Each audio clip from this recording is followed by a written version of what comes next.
All right, I got a kind of interesting question if you really think about it. How do you look at others? When you come into a room, how do you look at others? If there's like a very popular big wig person in the room, do you rush right over to them and try to get their autograph? I'm the opposite. If there's kind of a celebrity or a big wig, I'm kind of like, he doesn't want to meet me, and I don't even look at them at all. Or do you come in and you go, hey, everyone look at me. Here I am. I arrived. Or do you go, man, I see that person. I'm going to go say this to them. And how do you look at people? It really tells a lot about you on how you regard people. Do you see them and immediately put them in a category? Do you see them maybe one-dimensionally instead of three-dimensionally? This is very, very important to Jesus. At one point, the Pharisees and teachers of the law, they challenged him and said, you don't believe in the Old Testament, Jesus. You hang out with the right people. You work on the wrong days. You don't believe in the Old Testament. And Jesus answered back, he says, I believe in the Old Testament more than you do, actually. In fact, I don't just believe in the little obedience that you do in the Old Testament. I believe in the heart of it.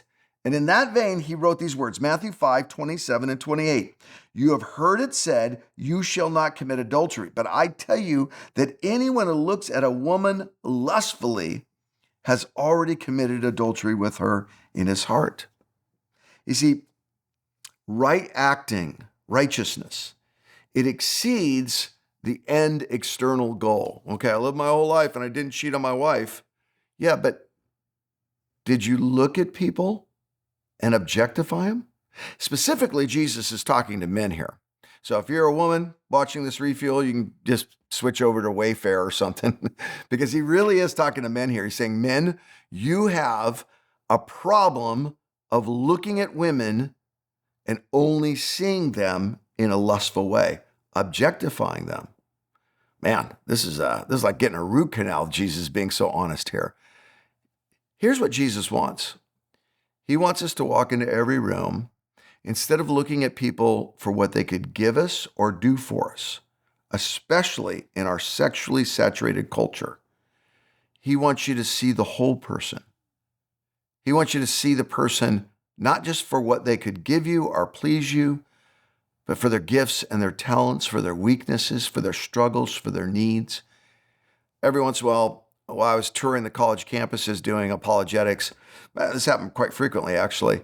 You would have someone and he'd try to stand up during the talk and he'd ask a question and try to embarrass me. It was always a guy. And they'd say, about sex before marriage, you wouldn't buy a car without test driving it. And I always loved it when they made that comment. You wouldn't buy a car. I mean, I'm telling you, 30 states I got that comment. You wouldn't buy a car without test driving it first, Pastor Kurt. And I'd always look back at him and as firm as I could say, and I try to be kind, but in this one, as firm as I could say, I say, women are not cars. We're not test driving a thing. You're not a car. I'm not a car. We're more than that. We are beautiful in the way we're made physically. We are complex in the way we're made emotionally. We are eternal in the way that we are made spiritually. And together, we're the fruit of God's fingers. We're the creation of his hands. Today, every room you walk into, I want you to look at people and see them through the lens of Jesus Christ. What are their needs? What are their desires? Who are they? See them and see them the way God sees them.